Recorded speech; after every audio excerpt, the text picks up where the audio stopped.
Morning, everybody. Just a quick daily devotion for all of you today on the first Monday, or the only Monday of Holy Week. So here we go. Let's just jump right into it. I want to use the story of Moses in the burning bush from Exodus chapter 3.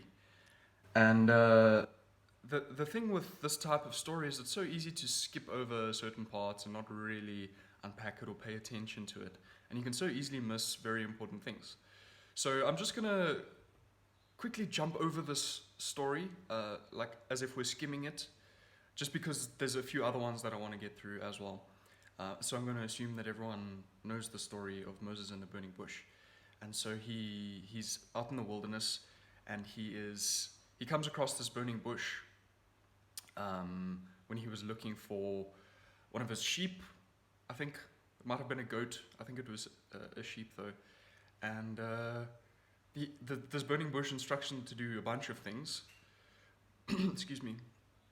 But one of the less significant things that it tells him to do is to take off his shoes, because he's standing on holy ground and he needs to be a little bit more connected. So he does that. But whenever I read that part, it's so interesting to me, because Moses has been in that area for years now. He's been walking around and grazing his sheep for ages. It's not that the ground suddenly became holy.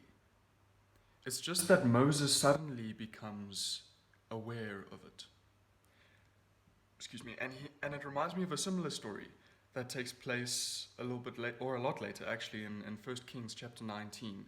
From verse 11, we read a story of Elijah.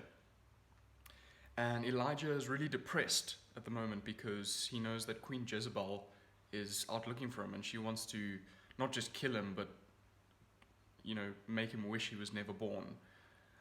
Kill him in a really bad way, probably torture him a bit first. He's really depressed, and in fact he wants to kill himself. But he says, all right, listen, I'm not going to do anything crazy right now. I'm not going to do anything rash. I'm going to go up this mountain and I'm going to listen for the Lord.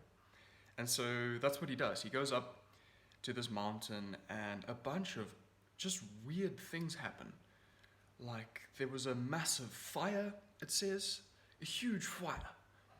And so we know Elijah was looking for the Lord. He was expecting certain things. But Elijah says but God wasn't in the fire. Then it says there was a massive earthquake that split the mountain in two, but God wasn't in the earthquake. There was a huge hurricane or tornado, a big wind, but God wasn't in the tornado or the big wind. And then Elijah says that then he hears a small whisper, and God was in the whisper. So all of these huge, big, obvious things happening around him, but he's like, no, that's not God. But God was in this little subtle thing, this whisper. And it reminds me of another story that takes place much later with Peter and Jesus, when Jesus is out walking on the water, and Peter decides he's going to get out of the boat and walk towards Jesus, which is a huge leap of faith, by the way. I mean, Peter has seen Jesus do amazing things. He knows Jesus can do whatever he wants, essentially. But to think that he can do the same is pretty crazy. But Peter gets out of the boat, which takes a lot of faith, and he starts walking towards Jesus. Just before he gets to him, he starts sinking. And I've heard this particular story or message preached in many different ways, on many different occasions.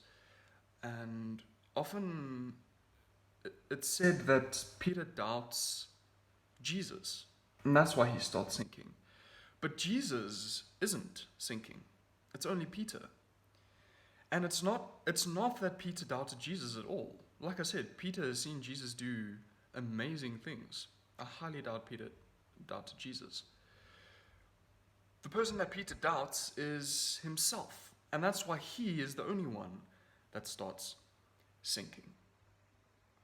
And the point of all of this, as disconnected as they seem, they're actually very connected. So when Moses hears this burning bush, tell him that he's standing on holy ground. Yet it's actually just that he suddenly becomes aware of it. It's not that the ground just suddenly became holy. And so the question must be asked for us. Are we standing on holy ground all the time? Passing burning bushes on our left and our right? But we just haven't become aware of it yet. And with Elijah up in the mountains, he knew what he was looking for. And that is the reason that he didn't see God in all these big, seemingly cataclysmic events that happened, but just in the little things. And it's the same reason that Peter started sinking, is because his focus was on the wrong thing. And so I want to suggest this morning that our focus is incredibly important to our faith, especially now. Not just because it's Holy Week, but because of the lockdown. It's so easy to sit and mull over how much this sucks and, oh man, the world is ending. But it's not. We have to fix our focus. We have to shift what we're looking for, because we're actually looking for the wrong things. And so I just want to remind us this morning. Here's a little extract taken from John van der Laar's Sacred Eyes daily readings. Because it's Holy Week, it's important to remember that this week, it's not Jesus that's on trial. It's actually us.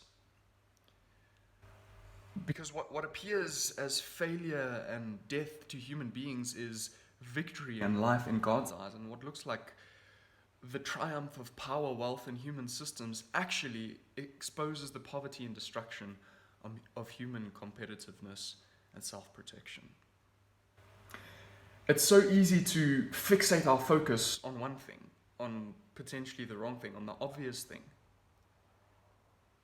But that's not what the story of the cross and the crucifixion is about. It was about flipping the existing status quo, the existing kingdom, upside down. And it's us on trial this week, not Jesus anymore. And the cross shows what happens when we reject the way of love and justice, when we choose power, pleasure, and possessions over the generous and compassionate ways of God's reign. For most of us, the battle between our worst selves and our best selves is not waged on large public platforms. It does not impact global issues or affect millions of people.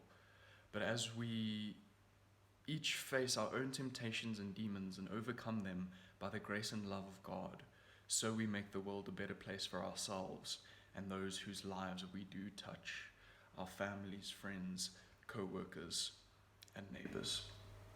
So today, and possibly even for the rest of the week, I want to challenge us all to fix our focus, to not fixate on on the obvious things, on the human things, what's wrong with us.